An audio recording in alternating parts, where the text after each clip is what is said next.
Hi tech room की patient हांसिन को दिखाया जाता है, जिसको ऑपरेशन रूम में ले जाया जाता है सर्जरी के लिए, क्योंकि अपना हाथ खुद ही काट ली थी।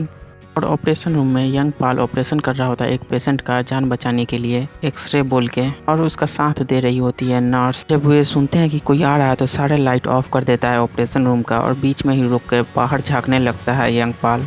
तो देखता है कि ऑपरेशन रूम के बाहर एक पेशेंट को ला कर रखा गया हुआ है और वो अपना गर्दन काटने वाली रहती है। तो यंग पाल उसके हाथों से छीन लेता है और ठीक उसी के सामने वाले ऑपरेशन रूम में उसको ले जाता है। अब यंग पाल 12 फ्लोर के पेशेंट को देख सकता है। इस पर सभी कोई को मिलाया जाता है यंग पाल से, वहाँ नर्स और एग्जीक्यूटिव चीफ सीन से भी, जो कि वहाँ के एग्जीक्यूटिव चीफ है। पेशेंट का नाम तो रजिस्टर होता नहीं है, तो वही सारा संभालती है। पता चलता है 7th फ्लोर के चीफ डॉक्टर को कि यंग पाल को 12 फ्लोर में शिफ्ट कर दिया गया है, तो वो काफ़ी नाराज़ होता है और 12 फ्लोर के चीफ डॉक्टर ली को बोलने के लिए चला जाता है। बोल रहा होता है कि मैंने ट्रेन कर दिया तो अब तुम अपने पास बुला लिए, ये कैसा मजाक है। तो वहाँ डायरेक्टर आता है और कहता है कि मैंने परमिशन दिया है कि अब से ये 12th फ्लोर पर काम करेगा। रिस्ट्रिक्टेड एरिया में चीफ ली और डायरेक्टर जा रहे होते हैं, तो यंग पाल भी जाना चाह रहा होता है, मगर उसको रोकती है एग्जीक्यूटिव चीफ कि अभी टाइम नहीं हुआ है जाने का तुम्हारा। उस पेशेंट को दिखाया जाता है जिसे यंग पाल और ये नर्स मिलकर ऑपरेशन की थी। वो पेशेंट को लेने सरकारी हॉस्पिटल से आया हुआ रहता है और देखता है तो वो काफ़ी अच्छा दिख रहा होता है। तो पूछता है कि ये अभी तक ज़िंदा है, और इतना बेहतर, मुझे जो रिपोर्ट मिला था उसके अनुसार तो ये ज़िंदा नहीं रहता, आखिर वही पेशेंट है ना। नर्स मुस्कुराते हुए कहती है हाँ वही पेशेंट है, और वो अभी इसका स्थिति भी बढ़िया है, आप ले जा सकते हैं। और एग्जीक्यूटिव चीफ सीन ने दिखाती है यंग पाल को उसका ऑफिस और बाहर के नज़ारे, और ये रूम काफ़ी बेहतरीन रहता है। और यंग पाल पूछता है कि आखिर वो रिस्ट्रिक्टेड एरिया में कौन पेशेंट है, आखिर उसके बारे में कुछ तो बताओ। तो एग्जीक्यूटिव चीफ सीन बोलती है कि मैंने सही सुना था, तुम मनी माइंडेड हो। चीफ सीन बोलती है कि वहाँ पर रिस्ट्रिक्टेड एरिया में कोई नहीं जा सकता, मात्र 4 को छोड़ के, डायरेक्टर, चीफ ली, हेड नर्स और चेयरमैन। पुलिस स्टेशन में डिटेक्टिव को जोर का फटकार पड़ती है कि आखिर तुम एक क्वैक डॉक्टर के पीछे पड़े हो, तुम्हें क्या करना चाहिए और तुम क्या कर रहे हो। गैंगस्टर को ढूंढने की जगह पर एक क्वैक डॉक्टर को खोज रहे हो। ऐसे क्वैक डॉक्टर बहुत से होंगे जो गैंगस्टर का ट्रीटमेंट करते हैं। और यंग पाल अपने साथी को कह देता है कि अब से मुझे कॉल मत करना, और कितने पैसे हो गए उधार सो बता दो, और वो काफ़ी ज़्यादा रहता है उधार। नेक्स्ट सीन में हांसिन को दिखाया जाता है जो रिस्ट्रिक्टेड एरिया में हाईटेक रूम में पेशेंट रहती है। वहाँ पर डायरेक्टर रहता है और काफ़ी नाराज़ होता है कि इस पेशेंट ने अपना हाथ काट लिया, कैसे इतना लापरवाह हो गया। ये बात अगर चेयरमैन को पता चली तो पता है ना कितना गुस्सा होंगे, उनका गुस्सा सहना किसी के लिए संभव नहीं है, तुम्हें पता है ना गुस्से में वो क्या करते हैं। नेक्स्ट सीन में चेयरमैन को दिखाया जाता है जो अपने सेक्रेटरी से बात कर रहा होता है कि आखिर इमनी का पूरा पावर कैसे हासिल करूँ। तभी वहाँ पर उसकी वाइफ आती है भोली भाली सी, और कह रही होती है कि मैं हॉस्पिटल जा रही हूँ। थोड़ी तंग भी करती है इसको, चेयरमैन को, और चेयरमैन कहती है प्लीज़ यहाँ से चली जाओ हॉस्पिटल, जहाँ जाना है, बस मुझे तंग मत करो। वो कहती क्या मैंने तंग कर दिया, सॉरी, पता नहीं कैसे कर दिया, बस एक्टिंग कर रही है ऐसे इसको लगता है चेयरमैन को।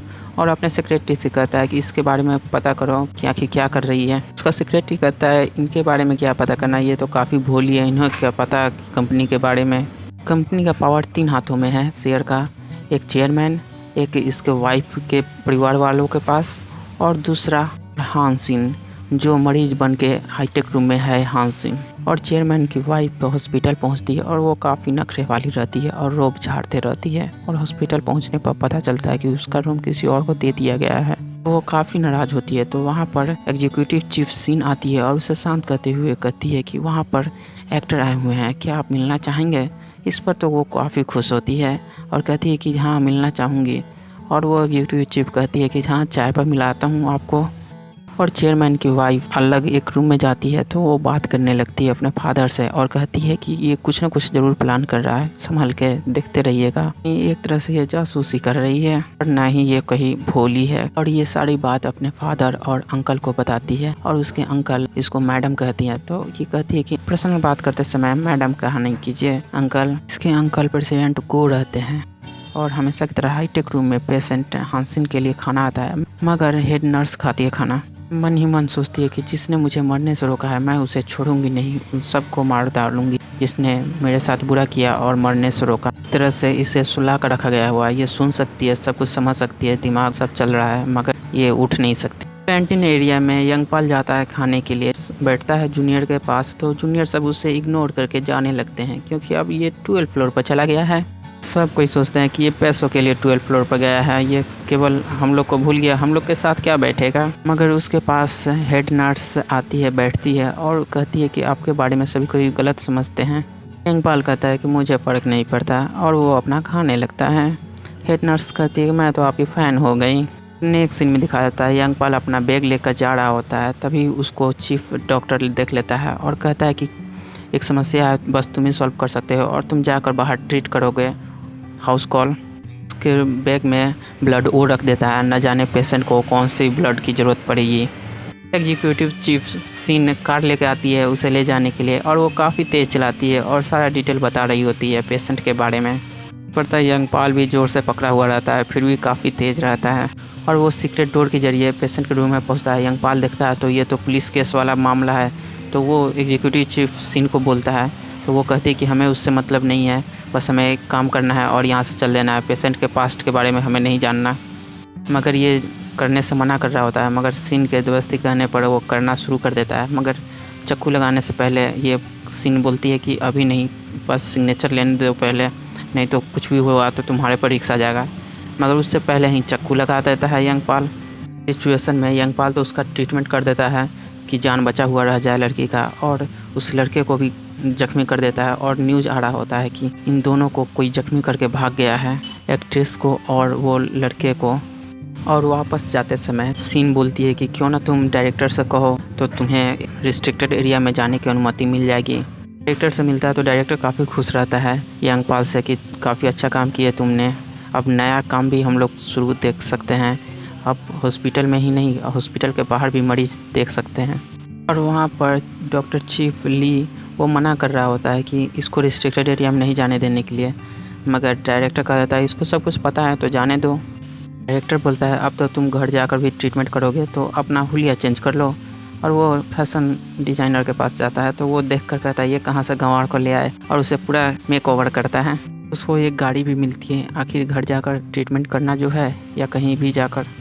वापस जाते समय एग्जीक्यूटिव चीफ सीन से पूछता है यंगपाल कि आखिर वो पेशेंट है कौन और उसके बारे में कुछ बताओ। चीफ सीन बोलती है कि वो पेशेंट हांसिन है जिसका हाफ ब्रदर चेयरमैन है, अभी का शादी एक लड़की से हुआ है जिसे वो बिल्कुल पसंद नहीं करता था, मगर फादर के कहने पर कर लेता है पैसों के लिए। मगर हांसिन अपोनेंट कंपनी के बेटे से प्यार करने लगी और वो दोनों एक साथ जा रहे होते हैं, तो हांसिन के फादर के गार्ड इसी बीच उन दोनों का एक्सीडेंट हो जाता है। तो हांसिन तो बच जाती है मगर वो अपोनेंट कंपनी का बेटा मारा जाता है।